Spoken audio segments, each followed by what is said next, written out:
Atensyon sa mga magpasagalang og putol og kahoy. Anay lalaki nga miputol sa punuan sa tugas o mulabi sa dakbayan sa Lapu-Lapu gidakop. Gitataw sa Department of Environment and Natural Resources kung DNR nga higpit nga gidili ang pagputol sa kahoyng tugas. Ading exclusive report. Naabta na mo kining mga sakop sa Disaster Risk Reduction and Management Office sa dakbayan sa Lapu-Lapu gamit iwas paggabas nining punuan sa tugas. Kini ubos na sa supervisyon sa Forest Ranger sa Department of Environment and Natural Resources. Gipugan unta sa DNR no ang pagputol ni punuan sa tugas apan nasuta nila nga delikado na doon kay doon na pinutlan sa ilawom nini busa gitiwas na lang nila og putol kining naasoy punuan sa kahoy.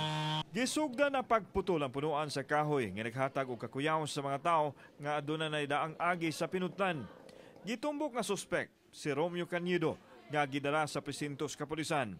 Dako ang tulubagon sa suspek ug ang nagsugo kaniya pagputol sa kahoy. Considering nga it already poses hazard kay giputol na magsugod ang ubos, so ang foundation niya is loosen na yung foundation, so kinahanglan putlo na lang para at least walay mahitabo nga sa future. Samtang gipadayag sa Senro Lapu-Lapu City nga wala mangayo og permit ang suspek ug dili usab sila mohatag kay illegal man kini. Bisan sa barangay, wa makiglambigit ang suspitsadong miputol sa kahoy sa tugas. Sa atong office, wa tayo nakita nga ni request sila tree cutting permit. Kaya usually, ugnay mo, kung ako may mo inspection din, i-forward na to sa DNR if ever, kana siya nga kahoy taga-ag permit. So wala gyud. So far, never gyud silang nangayag permit sa office. Sa mismo ganing ilang pitching permit. Wag lang kuha ng kani, wag lang pitching permit ani. Oh, nya pagsugod og putol nila, nahibong lang mi karon nga gitawagan mi sa barangay sa dis taga dire nga pariyon mi dire kay na nagputol og kahoy. Mo na ngari bidayon rin mo na para abtan mo na pinggamayan lang habilin. Gahi gyud kay tugas no, mulabi no.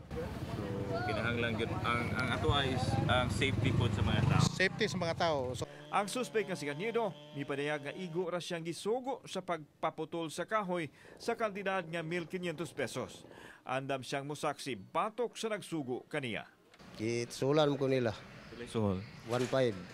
Kinsa man nagsuhol nimo? Si to tagi ang halagboy mo yung nagkuha ko, istorya ko.